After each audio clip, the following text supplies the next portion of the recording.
السلام علیکم ورحمۃ اللہ وبرکاتہ۔ پیارے بچوں، آج آپ کی پڑھائی ہوگی اردو گرامر، سبق نمبر 4، کلمہ اور محمل۔ آج ہم کلمہ اور محمل کے بارے میں علم حاصل کریں گے۔ بغور سماعت کیجیے۔ آپ پڑھ چکے ہیں کہ انسان کے منہ سے نکلنے والی ہر آواز لفظ ہوتی ہے، چاہے اس لفظ کے کچھ معنی نکلیں یا نہ نکلیں، یعنی اس سے مطلب سمجھ میں آئے یا نہ آئے، جیسے گھر، روٹی، کھانا، ہوں، گو، غاں، تم، ہم، کون وغیرہ۔ آوازیں بھی ہیں اور لفظ۔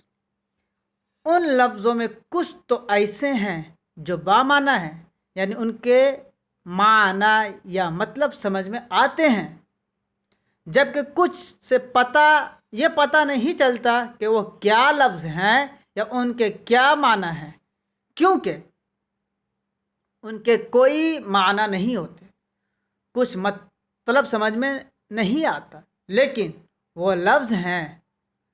اس طرح معنی کے لحاظ سے لفظ کی دو قسمیں ہوتی ہیں۔ آپ نے لفظ کے بارے میں علم حاصل کیا، انسان کے منہ سے جو بھی آواز نکلتے ہیں وہ لفظ ہوتا ہے، چاہے وہ اس کا مطلب معنی ہو یا نہ ہو۔ اب لفظ کی دو قسمیں ہوتی ہیں، پہلا کلمہ، دوسرا محمل۔ کلمہ وہ لفظ ہے جس کے معنی ہو یا مطلب سمجھ میں آئے، اس کو ہم کیا کہتے ہیں؟ کلمہ کہلاتا ہے۔ وہ کیا کہلاتا ہے؟ کلمہ۔ کلمہ وہ لفظ ہے جس کے معنی ہو یا اس کا مطلب سمجھ میں آئے، وہ کلمہ کہلاتا ہے، جیسے گھر، روٹی، قلم، گھڑی، پانی وغیرہ۔ ایسے لفظ کو موضوع بھی کہتے ہیں، یعنی اس کا مطلب سمجھ میں آ رہا ہے۔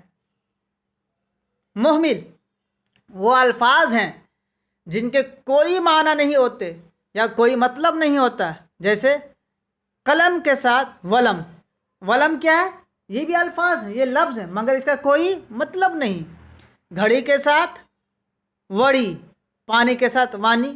محمل الفاظ، بے معنی الفاظ کو اہل زبان اکثر بول چال میں، یعنی جتنے بھی بے معنی الفاظ ہیں تو اکثر بول چال میں بامعنی لفظ یعنی کلمہ کے ساتھ استعمال کرتے ہیں۔ وہ اس طرح کے بہت سے جملے روزمرہ گفتگو میں، یعنی آئے دن کی بات چیت میں استعمال کرتے ہیں، جن میں کلمہ کے ساتھ محمل الفاظ بھی آتے ہیں۔ یعنی کلمہ وہ لفظ جس کا معنی ہے، اس کے ساتھ محمل لفظ جس کا معنی نہیں ہے وہ ساتھ میں بولے جاتے ہیں۔ دیکھیے، اس طرح کے بہت سے جملے یہاں دیے جا رہے ہیں، ان میں کلموں کے ساتھ محمل بھی آئے ہیں۔ جملوں کو غور سے پڑھیے اور دونوں کے فرق کو اچھی طرح سمجھیے۔ جملہ: بھائی صاحب کچھ چائے وائے تو پی لیتے۔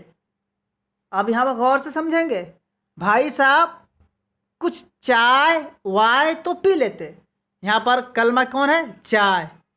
محمل کلمہ کون ہے؟ وائے، کیونکہ اس کا معنی نہیں ہے، مگر پہلے کلمہ کا استعمال ہوا۔ سلیم ذرا مرغی کو دانا وانا ڈال دو۔ مسٹر کلیم تمہارے پاس گاڑی واڑی بھی ہے یا نہیں؟ جناب عقیل صاحب کبھی ہم سے بھی گلے والے مل لیا کرو۔ فرمان تم کچھ دام کیوں نہیں کرتے؟ کام وام کیوں نہیں کرتے؟ آپ درج ذیل والا جملوں میں دیکھ رہے ہیں کہ محمل لفظ ہر جملہ میں کلمہ بامعنی کے بعد آیا، یعنی پہلے بامعنی یعنی کلمہ آئے، اس کے بعد محمل آیا۔ اس سے یہ بات واضح طور پر سمجھ میں آتی ہے کہ محمل لفظ ہمیشہ کلمہ کے بعد ساتھ مل کر آتا ہے۔ اگر محمل کو کلمہ سے پہلے لکھا یا بولا جائے تو یہ غلط ترکیب اور جملہ پوری طرح غلط ہوگا۔ اگر ہم پہلے محمل لکھ دیتے ہیں، بے معنی کلمہ لکھتے ہیں، اس کے بعد کلمہ لکھتے ہیں، تو یہ کیا ہوگا؟ جملہ بے ترتیب ہو جائے گا، اس کا مطلب سمجھ میں نہیں آئے گا، غلط ہو جائے گا۔